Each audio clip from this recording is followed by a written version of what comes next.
Welcome back, friends, to another Black Clover mobile video.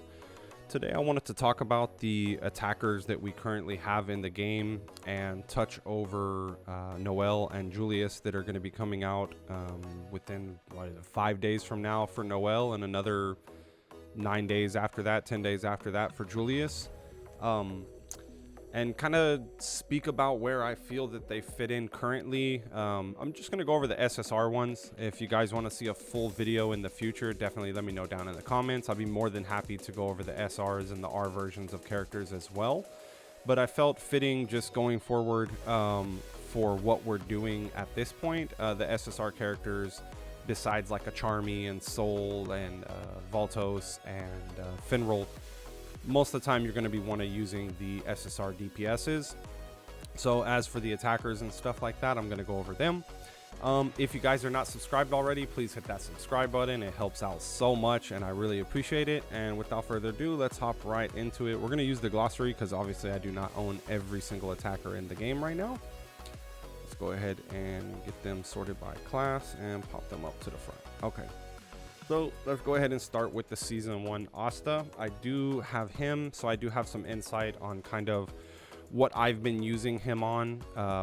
He is a very high single target burst damage dealer, very squishy. I believe he has some of the lowest base stats for defense and HP when it comes to some of the attackers. Even if we have him maxed out at a LR, we'll just keep it at base 1 for now, so that way we can take a look at that, so that way you don't have to have a dupe to go over this. So if we look at his physical attack, very high. This character does not use any magic attack, obviously it's Asta. Defense is sitting around a 2700, HP around 3500, which is okay. A lot of the higher in-game stuff, if you've noticed the damage that these bosses or the enemies are dealing, they're hitting for around 20 to 25k, and that's even with a decent amount of defense on a character. So whenever you're debuffed from any attacks that they're taking on, having low HP doesn't really do justice. Do you need to really build HP on Asta? No, not really. This character is really built around the fact that you're going to have supports that will allow him to take more turns. He also, inside of his kit, he also inherently gets a second turn as well, just through his passives. And his attacks do a very high amount of damage when you're looking at these. And you can see that I have this one boosted up, but just at the base stat, we're getting an extra turn based off his ultimate, grants an extra turn when a turn ends, and increased damage dealt for his ultimate as well. So whenever you start off, you're always starting off with the ultimate, and you're performing either the skill 2 or skill 1 depending on the HP that is left on the target that you're going after. Obviously, if it has I would say at least 25% left, and you're pretty sure that you're not going to go ahead and take them out with an auto attack, that's when you would want to jump into Wild Dance, because you will get an extra buffs off of these as well that will move Asta up on the turn list and allow him to keep on going with a Finral or a Lotus that is slowing down the enemies. It just allows for him to move quicker. So red obviously is good against green units right now in PvP. If you get the chance to take a turn with Asta, unfortunately most of these units are just blasting him down on turn 1, turn 2. If you don't have the right gear, then you can usually knock out a Mimosa, green Mimosa, pretty quickly if you have a buff or a debuff on her from turn 1. And that is in the case that there is no Mars on the other team. With Mars on the other team, it's usually, I would say, it's not worth bringing Asta into PvP, especially against Marses, because they have that immunity defense for 1 turn already. That means your Lotus is not going to get the defense down or speed down or anything on turn 1, and he's just not going to get his full utility off of that. PvP wise, he excels. I mean, I've pretty much gone through 90% of the content that I've gone to with Asta as my main damage dealer, and Yami as a backup, or without even Yami, just as a tank, a healer, and a debuffer as well. We're going to move on to Fuegoleon. All right, with Fuegoleon, he is a dot DPS. He doesn't really have a very high burst damage with any of his attacks. They all do kind of some mechanics behind them that allow him to get damage over time. With his Ray of Extinction, this one, if an enemy is taking continuous damage, attacks after granting a 30% increased damage dealt. So continuous damage would be something like the burn. We have burn, poison, and I believe one other alignment. I forget what it is, but we have burn and poison for sure. With these, his kit works around getting one of these off, his ultimate or the skill 2, which is the AoE, and then using either the ultimate or the auto attack on them to do increased damage over time and increased damage for those attacks. Fuegoleon's passives is just going to be 3.5% increased damage dealt when attacking an enemy affected by burn. So it gets a pen rate 5%. And then this one, the unique passive, is when using skill 2 inflicts 1 instances of continuous burn damage for 2 turns. So if we look on here, we already doing turn 2, or 2 turns of the burn, stacking up to 3 times. So we're getting up to 60% of magic damage and attack damage over time. With his combined attack, most of these is just nothing very good. Is it worth leveling up any of his skills? Let's take a look. Increase damage on any of these, so it'd be like a last case scenario if you have Fuegoleon and just like to use him. But I would say, as for like clearing dungeons or clearing meta PvP and stuff like that, he's a unit that I would pass on investing into right now. There's not really anyone outside of like a Rhya or a Charlotte that would really pop off with him.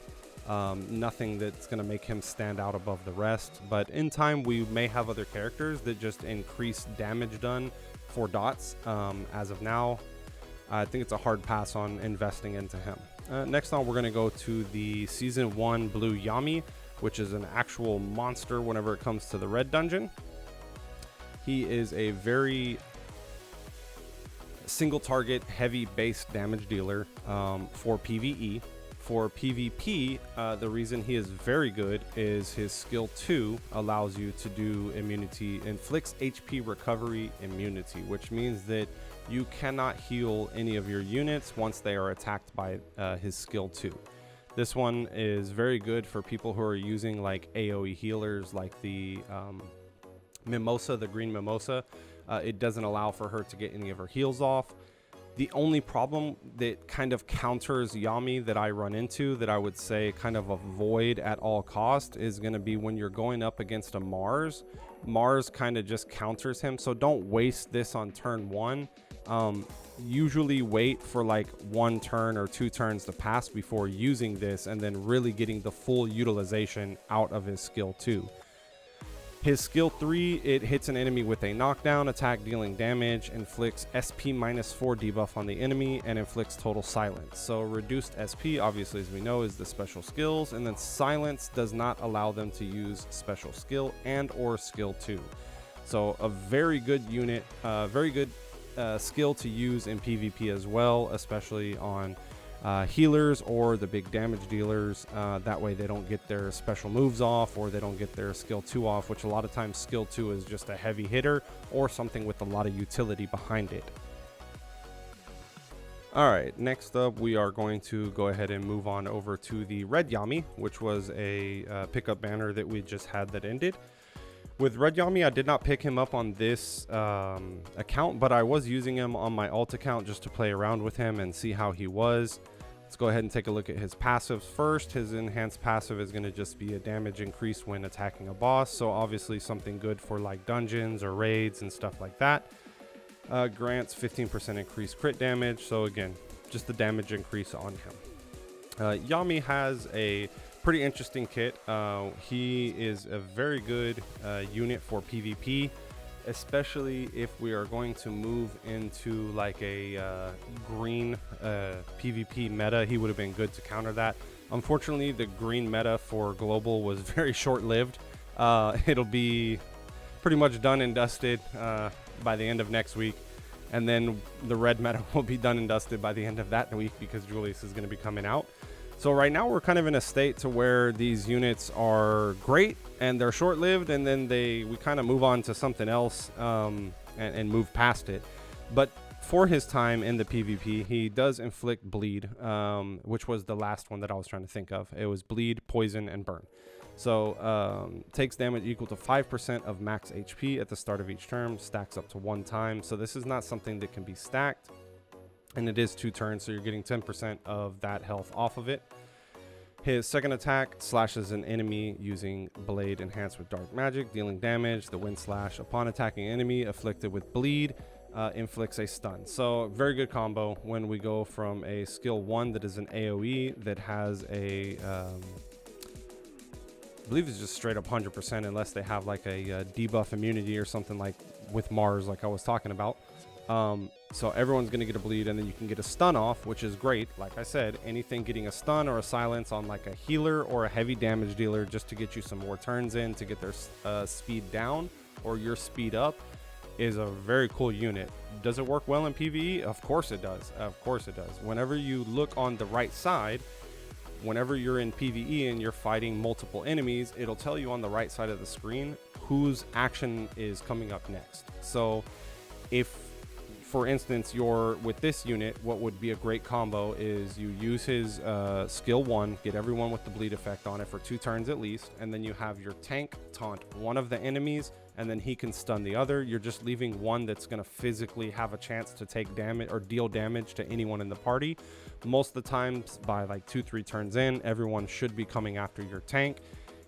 If not, just have good gear, enough to have like defense to at least soak up 1 or 2 attacks, which at this point everyone should have that. If you're a newer player, then maybe you just don't have the exact stats. Yami would work well in a team with that, just allowing these people to get their turns a little bit faster. With his skill 3, grants increased crit rate, buff for 2 turns, and 80% chance to inflict bleed. So just another skill in his kit that is allowing them to get that bleed effect off, for his skill 2 to get that stun effect off. Let's look at his combined attack. Is it worth using? Probably not. Are any of these worth leveling up? Damage increase, and damage increase. So that's a big no on that for me. Yami's great in the green dungeon. For sure he can be used in the green dungeon, and like I said, if it is a green meta during the time, he'll come back and be good for PvP with the right people around him. Next up, we got Fana, the one who kind of replaces the current Blue Yami in the red dungeon right now.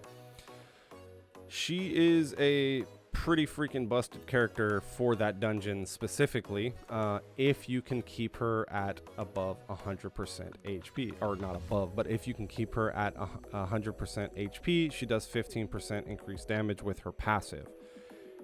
And that's just by reaching LR. So this one right here is just the whenever you enhance, and then this one would be going from SSR to UR to LR for this one right here. So she has a just a base 15% damage increase if she's going first, because she's not going to take damage. Her skill 1 also gives a chance to burn, which inflicts, like we said before, does 20% and 20% of the magic damage, does 80% to continuous burn. This is a single target, but where her kind of talent comes in is going to be the lifesteal. She is a self-sustaining unit that just does high base damage. So whenever you're doing dungeons or raids and stuff like that, she doesn't require your healer to focus on her directly, because she is getting her health back just by attacking and doing the damage that she's doing. And it's a 50% lifesteal. So 50% of the damage that she's doing is coming back as health. This right here increases your damage for 2 turns, increases attack, all attack, so attack and magic attack for 2 turns. Also an AoE for her ult. And her combined attack here is just damage dealt if there's a bonus if there's a debuff on the enemy, which most of the time you will have debuffs. Are any of her skills worth leveling up? I would say no. The only one really, let me just jump back to Yami real quick. The only one really that's worth leveling up is this right here. Man, it gives you reduced SP by 1, so it just allows him to go faster. Okay, next up we are going to have Rhya. Rhya is also, he is the, in my opinion, the better version of the Red Yami, the way that he works. He just performs an extra attacks against the target if a buff is present on self. So he gets to attack 2 times, or basically double damage. Think of it like that. He's doing double damage of whatever his skill set says. Skill set 1, not really worth leveling up unless you just want to boost up stuff for extra damage if you get stuck on a certain point, or if you're grinding up in PvP as well. Skill 2, same thing, copies 2 of the enemy's buffs. So a lot of these characters, if you notice, you want to open with a lot of their skill 2s or their ultimate, and the skill 1, as it may be like an auto attack, but usually it benefits from one of the effects that is already in turn because of the ultimate or skill 2. And sometimes you want to do skill 2 then ultimate, or skill 1 then ultimate, depending on the character. But I would say 90% of attackers that we have out right now, it's either ult first and then skill 1, or ult first and then skill 2, or skill 2 and then skill 1. Healers are probably one of the ones where skill 1 coming first is the only one that you want to prioritize, that just so you don't waste their heals when you already haven't taken enough damage to do so. Do we want to level up any of his attacks? Again, most of these characters just don't have any benefit besides doing damage. His passive is just increased attack when the buff expires, so just a damage increase. And then his LR passive is grants HP recovery equal to 15% of max damage when a buff expires. So that one's pretty cracked. That's also kind of in turn a lifesteal mechanic. I mean, not true lifesteal like when you're taking life off of an enemy, but he has a self-sustaining heal basically with buffs, and most of them will expire and then you apply new ones to him. So what is Rhya good in? Rhya is going to excel in the blue dungeon and the current PvP meta. Him and Licht are very well comboed together in the current PvP meta. They have the best combined attack that is out right now. It just does crazy damage, and it gives them the damage increased buff. So this is one that is interesting. If it stayed in the PvP meta, then yeah, it might be something that I would say buff up the skill, but the way that we're getting banners, it's not really worth it. Let's go on to this little donkey boy right here. Leopold, Vermilion, the rival. I pulled this man like 20 times when I was re-rolling. I was like, nah. So his attack grants lifesteal. That's it. Just straight up lifesteal on that one. We get the burn and the increased magic attack. And for his ultimate, we get increased damage and lifesteal. His kit does not seem bad in turn, but it just doesn't synergize well with any supports or debuffers that we have right now, because he is utilizing 2 different kind of mechanics. The build that you would utilize towards either of these to kind of make one of them pop off more than the other will kind of in turn make the other one not work as well. So his kit is just like 50% of the time being used and utilized. Whereas other characters, you have a kit that's like based around like, you use this skill will get better. You use this skill will buff it. His is just kind of benefiting himself, and that is it. It is just benefiting himself to stay alive. Yeah, that's great if you're just doing like a dungeon or something like that. But there's other damage dealers that you will have at this point in time, or you'll get down the road, that it'll just make it unnecessary to use his kit right now. But as always, games can come out with other characters that have kits that will utilize some of these characters that are just left behind right now. They may be like a B rank or a C rank, but we could see in an update in the future where someone comes out that just buffs his burn effect or buffs his lifesteal effect, or he gets lifesteal off of the burn or something like that, which would be pretty crazy actually. If that were the case, then it would be good. Again, just damage and damage. So definitely not someone that I would say utilizing inside of like a dungeon or PvP. He wouldn't be on a team unless he's your only attacker that you've built up. You could use some SR attackers that would do better than him in turn. They just have more utility. And up next is going to be Licht. We kind of went over him already. He does synergize well with Rhya. Let's see what his passive is. Crit damage, which is great. And the LR unique passive is when HP is below 30%, grants immortality for 1 turn, once per battle. So, man, any character that has a self-revive or a immortality like Trendemir from League of Legends is is just free damage in PvP. I mean, that screams PvP right there.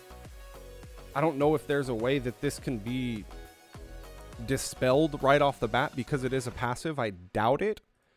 In the future, I'm talking about. I know right now, no, it cannot. But in the future, can it be dispelled? I have no idea. There's nothing that I can think of that would do that.